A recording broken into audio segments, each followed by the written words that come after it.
लेकिन ताकत का नशा हमेशा नहीं रहता। सब्सक्राइब करें और बेल दबाएं ताकि कोई खबर रह न जाए। क्या बता रहे हैं कि हुकूमत ने कहाँ कहाँ और किस जगह अपने आप को बेहतर करना है उसे अच्छे तरीके से पता है। और फारूक ये कहते हैं कि हमारी एक्सपोर्ट्स पहले से बेहतर हो रही हैं, हमारा टैक्स कलेक्शन पहले से बहुत बेहतर हो रहा है, हमारी गवर्नमेंट की तरजीहात हैं कि हम अपनी एक्सपोर्ट्स को बेहतर बनाएं, क्योंकि अगर हमारी एक्सपोर्ट्स आगे बढ़ेंगी तो मुल्क कर्ज़ों की दलदल से बाहर निकलेगा। इसके अलावा हमें अपनी टैक्स कलेक्शन को और ज़्यादा मजबूत करना होगा।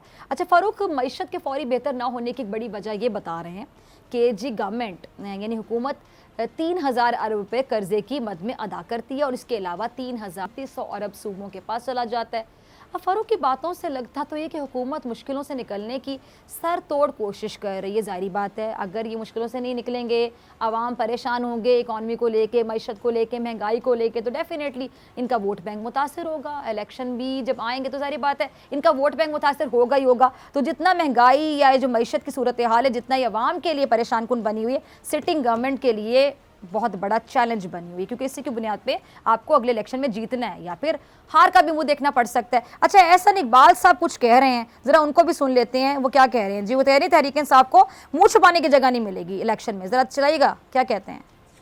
जी तो सुना आपने एहसन इकबाल साहब क्या कहते हैं कि जो हुकूमत हमारे बनाए गए मंसूबे अपने नाम से मंसूब करके खुश हो रही, क्योंकि इनकी अपनी कोई परफॉर्मेंस नहीं है, इनकी अपनी कोई कारकर्दगी नहीं है। ये लोग आवाम को धोखा दे रहे हैं और सिर्फ दूसरों पर इल्ज़ामात लगाते हैं, लेकिन ये लोग अपना हिसाब देने की बात नहीं करते हैं।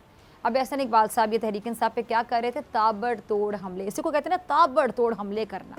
क्या कहते हैं जी एहसन इकबाल साहब कि ये लोग दयानतदारी का शोर डालते हैं, लेकिन जब फॉरेन फंडिंग केस का सवाल इनसे पूछा जाता है तो जवाब कोई नहीं मिलता। ये लोग जो झूठ बोलते हैं आज उसी की नहुसत है कि मुल्क बर्बाद हो गया, इनकी हुकूमत खुद बर्बाद हो गई। अच्छा एहसन इकबाल साहब यकीन के साथ इस बात की पेशगोई कर रहे हैं कि जो सलूक काफ लीग का 2008 के इंतखाबात में हुआ था ना, वही हाल अगले इलेक्शन में तहरीक इंसाफ का होगा। ये लोग 3 साल से कहते हैं कि जी जहर घोल रहे हैं। नवाज शरीफ के खिलाफ इन्होंने इंतहा का प्रोपेगेंडा किया, इन्होंने नून लीग के खिलाफ भी साजिशें की, लेकिन लोगों के दिलों में नवाज शरीफ और नून लीग की मोहब्बत कम नहीं कर सके ये लोग, बल्कि उसमें ज़्यादा इजाफा हो गया, ऐसा कहना है एहसन इकबाल साहब का। अच्छा नून लीग के रहनुमा अता तारड़ एहसन इकबाल साहब से भी कह लें कि एक कदम आगे बढ़ के, एक कदम मजीद आगे बढ़ के तहरीक इंसाफ को रगड़ा लगा रहे हैं, साथ पीपल्स पार्टी को भी रगड़ा लगा रहे हैं, यानी एक तीर से 2 शिकार। जरा सुनिएगा उन्हें भी। सुना आपने अता तारड़ क्या कहते हैं कि मुझे ये बात समझ नहीं आती है कि हुकूमत गंदम इम्पोर्ट क्यों कर रही है।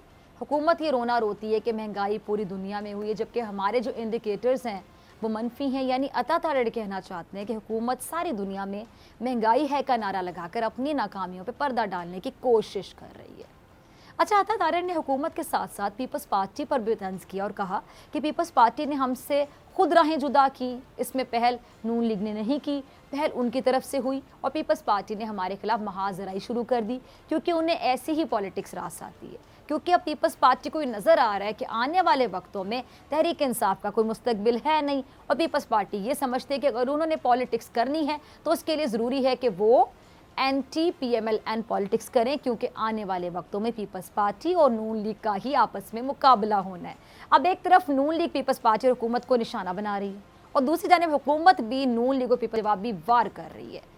फवाद चौधरी साहब जो हैं जी वो नून लीग को बातें सुना रहे हैं और असद उमर पीपल्स पार्टी पर हमलावर हो रहे हैं। ज़रा क्लिप चलाइएगा दोनों का। सुना आपने फवाद चौधरी साहब क्या कहते हैं कि नून लीग के मंसूबे हवाओं में हैं, उनके मंसूबे सिर्फ कागज़ों तक महदूद हैं, लेकिन हम इन मंसूबों को अमली शक्ल दे रहे हैं।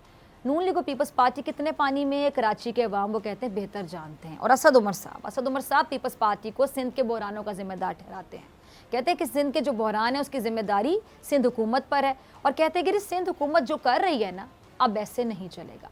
और असद उमर ये समझते हैं कि अब सिंध के लिए फैसले का वक्त है, सिंध के शहरों का जो आइनी इख्तियार है वो होना चाहिए था, और ये आइनी इख्तियार लाड़काना, सखर, कराची और सेवन शरीफ समेत पूरे सिंध में कहीं नज़र नहीं आता है। इसके अलावा असद उमर कि सिंध को हम आइनी इख्तियार देने के लिए मज़ीद इंतज़ार नहीं कर सकते हैं। अच्छा दूसरी जानिब वज़ीर आला सिंध मुराद अली शाह साहब सिंध में अपोजिशन जमातों के रवैयों को कह रहे हैं जाहिलाना रवैये, मतलब जाहिलाना रवैये, समझ रहे हैं नाज़रीन, ने कहा जाहिलाना रवैये। ज़रा चलाइएगा क्लिप उनका। अच्छा अभी हाल ही में ना सिंध असम्बली का इजलास हुआ और इस इजलास में अपोजिशन और सिंध हुकूमत में कह लें कि बड़ी तकरार हुई, खूब तकरार।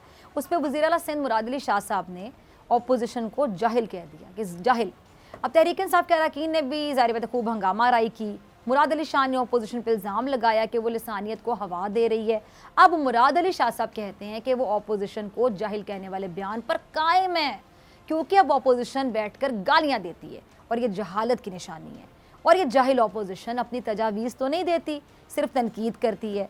अच्छा, मुराद अली शाह साहब अपोजिशन के इस इल्ज़ाम का जवाब देते हुए कहते हैं कि मुझे एक शहर का वज़ीर आला कहा गया, मेरा ताल्लुक़ सहवंद शरीफ से ज़रूर है और मुझे यहाँ की आवाम ने मुंतखब किया, लेकिन मैं पूरे सिंध का वज़ीर आला हूँ। लेकिन अपोजिशन जाहिलों वाली बात करके अपना लेवल बता रही है। अच्छा, मुस्तफ़ा कमाल साहब और हाफिज़ नईमुर रहमान साहब पर ये इल्ज़ाम लगा रहे हैं कि पीपल्स पार्टी सिंध को बलूचिस्तान बनाना चाहती है। ये दोनों का क्लिप होगा, ज़रा चलाइएगा टीम। आपने मुस्तफ़ा कमाल सिंध की तबाही का जिम्मेदार पीपल्स पार्टी को करार दे रहे हो और जो हाफिज़ नईमुर रहमान साहब है नून league Tehreek Insaf peoples party पर इल्ज़ाम लगा रहे हैं कि तीनों बड़ी जमातें कराची को ऑन नहीं करती हैं। अब हर तरफ नफसा नफसी का आलम है, एक दूसरे पर बर्तरी साबित करने की कोशिशें की जा रही हैं, खुद को एक दूसरे से ज़्यादा ताकत करने की कोशिशें की जा रही हैं। लेकिन ताकत का नशा हमेशा नहीं रहता। ये ताकत का नशा उतरते हुए एक पैगाम ज़रूर देता है कि कब तक ऐसे चलेगा, अब ऐसे नहीं चलेगा।